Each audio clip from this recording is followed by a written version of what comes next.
أشهد أن لا إله إلا الله.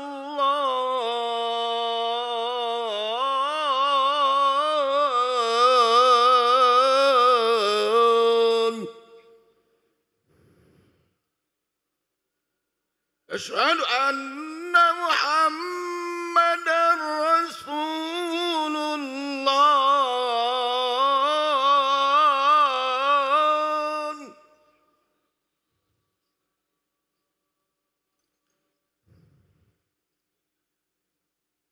أشهد أن محمدًا رسول الله.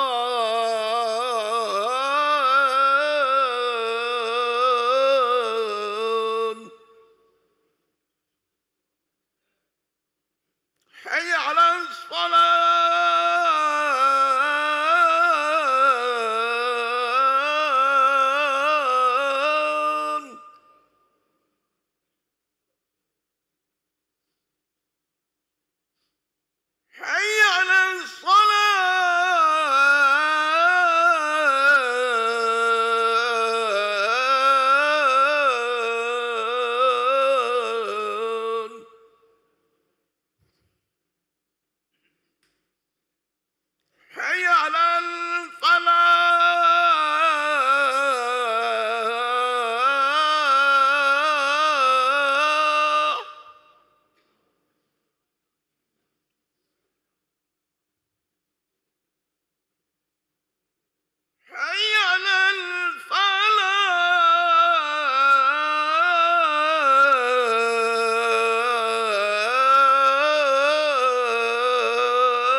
Bismillahirrahmanirrahim. Assalamualaikum warahmatullahi wabarakatuh. Alhamdulillahi rabbil alamin. Allahumma salli ala sayyidina Muhammad wa ala ali sayyidina Muhammad. Amma ba'du. Hadirin para jamaah yang berbahagia, kami ucapkan selamat datang. Ahlan wa sahlan wa marhaban bihudurikum fil Masjid Sultan Mahmud Badarudin Jaya Wikramo Palembang.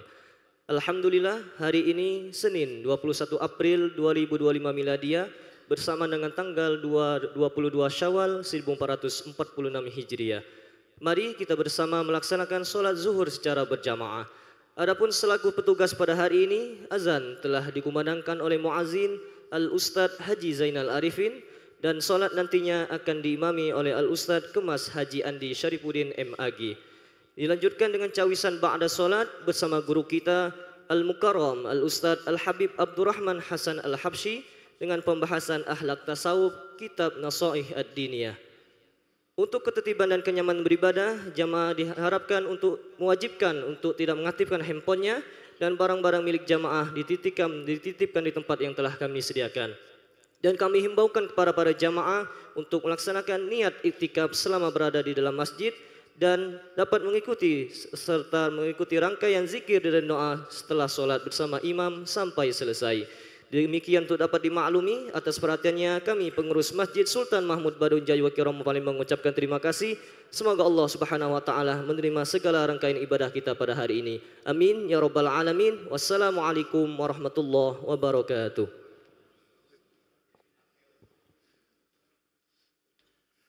Allahu Akbar, Allahu Akbar. Asyhadu an la ilaha illallah. Asyhadu anna Muhammadar Rasulullah. Hayya 'alas salat, hayya 'alal falah. Qad qamatis salatu, qad qamatis salat. Allahu Akbar, Allahu Akbar. La ilaha illallah. La ilaha illallah sayyidina Muhammadur Rasulullah sallallahu alaihi wasallam. Aqamallahu adamaha ba'da fis samawati wal ardh. وجعلنا من الصالحين أهلها سووا صفوفكم فإن تسعة صفوف من تمام الصلاة. أعوذ بالشيطان الرجيم بسم الله الرحمن الرحيم مالك الناس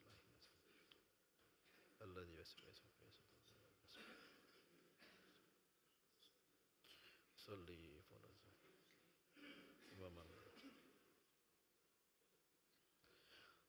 الله أكبر.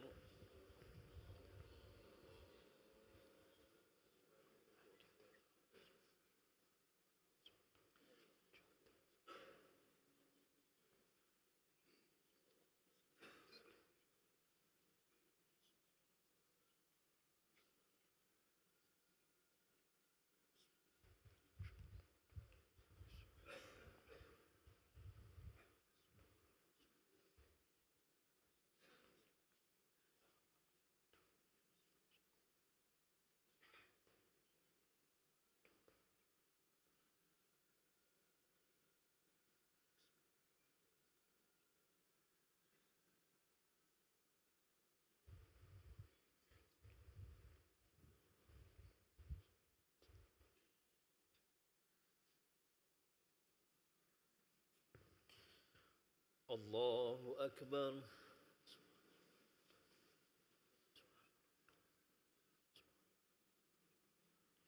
سمع الله لمن حمده. الله أكبر.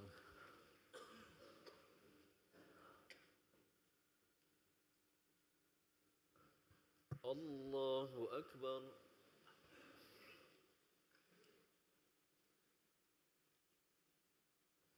الله أكبر.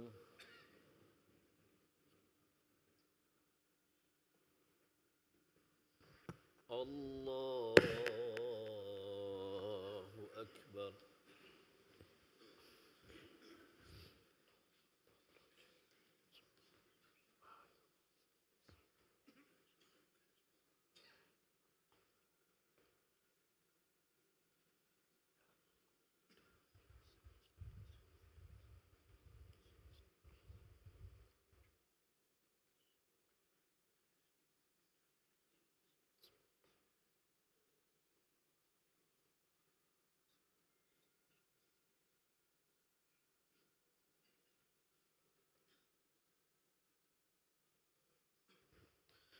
الله أكبر.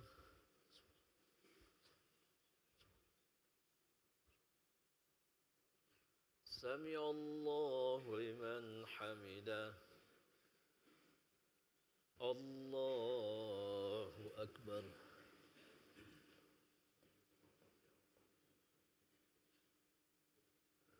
الله أكبر.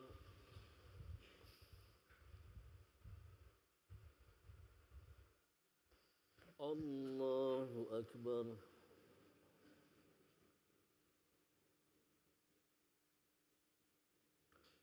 الله أكبر.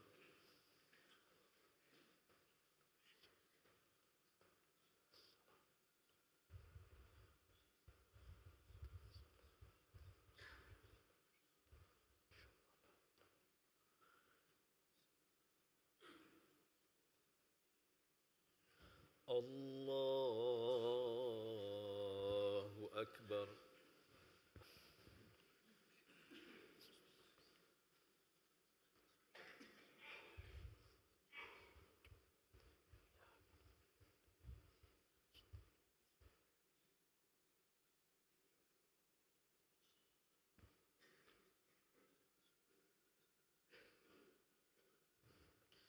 الله أكبر.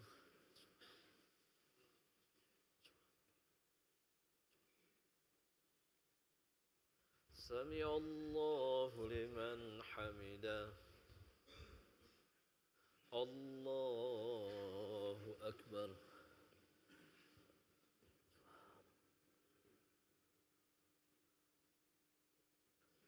الله أكبر.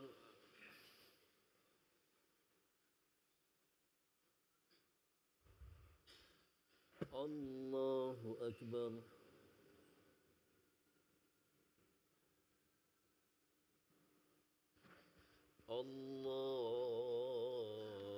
الله أكبر.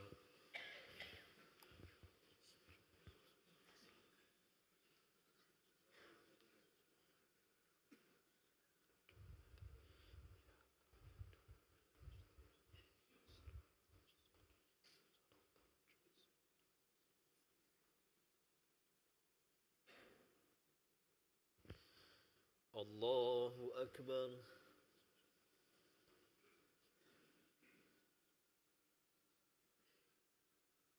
سمع الله لمن حمده. الله أكبر.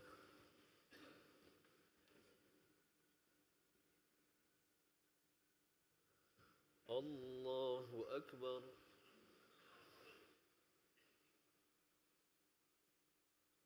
الله أكبر.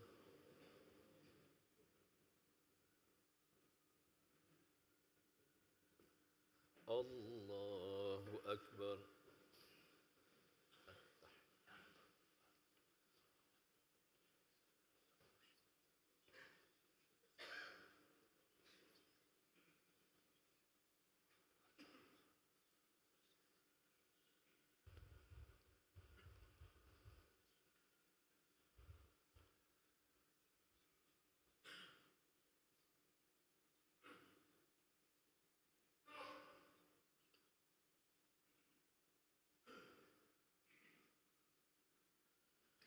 السلام عليكم ورحمة الله.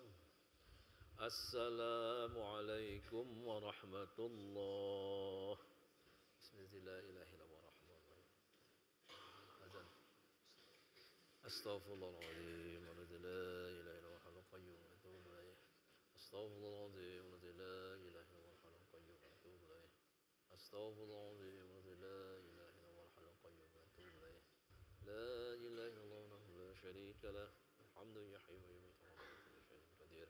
لا إله إلا الله وحده لا شريك له الحمد يحيي ويميت وهو على كل شيء قدير. لا إله إلا الله وحده لا شريك له الحمد يحيي ويميت. لا إله إلا الله وحده لا شريك له الحمد يحيي ويميت. لا إله إلا الله وحده لا شريك له الحمد يحيي ويميت وهو على كل شيء قدير. لا إله إلا الله وحده لا شريك له الحمد يحيي ويميت. لا إله إلا الله وحده